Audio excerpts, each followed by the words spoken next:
Australia is witnessing a rotational deployment of U.S. troops to the north of the country. War. In depth. But still only scratching the surface.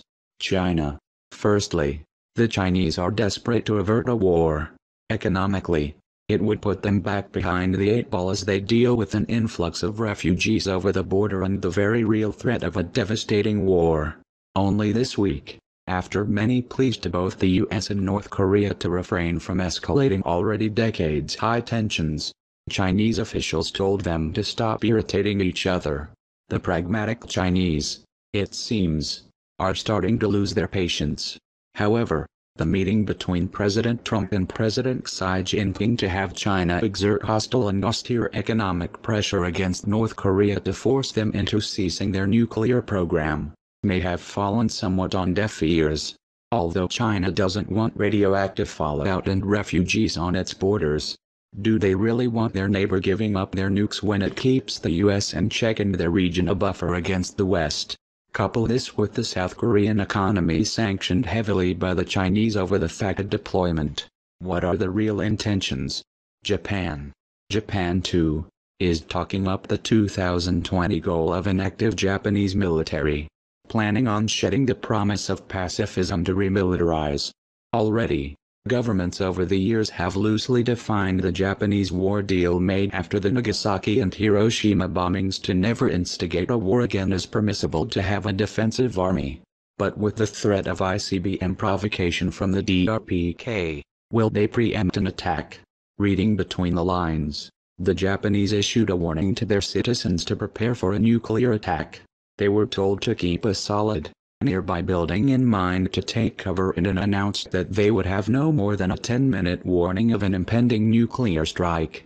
Sales have soared in Japan for essentials that would help to keep the citizens safe in such an event. But rightly so, given the North Korean state issuing this warning on May 4, 2017. In case of a nuclear war on the peninsula, Japan that houses logistic bases, launching bases and sortie bases of the U.S. forces will be put under radioactive clouds before any country. State-run Rodong Sinmun newspaper said, if Japan is truly concerned about its interests, it has to make due efforts for the peaceful settlement of the Korean Peninsula issue. And Australia isn't immune to the chess pieces moving into place, either. A strategic location in the Indian Ocean. U.S. Marines are amassing in the Northern Territory and are ready for anything.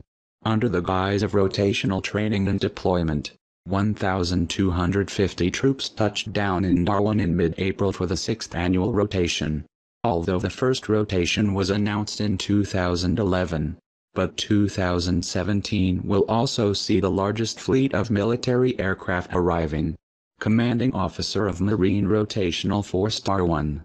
Lieutenant Colonel Brian S. Middleton said when asked about North Korean tensions, that we stand ready to fight, with the Australians reminded by the more outspoken local journalists that the nation has never been impartial or neutral in war, and the close quarters of the Asia-Pacific. The reminder is sobering. But this doesn't mean outright war, not yet anyway. For the moment, China is calling for the US and North Korea to negotiate peacefully. The unpredictable Donald Trump has said it would be an honor to meet with Kim Jong-un, but Spicer downplayed the comment as unlikely to come to fruition anytime soon.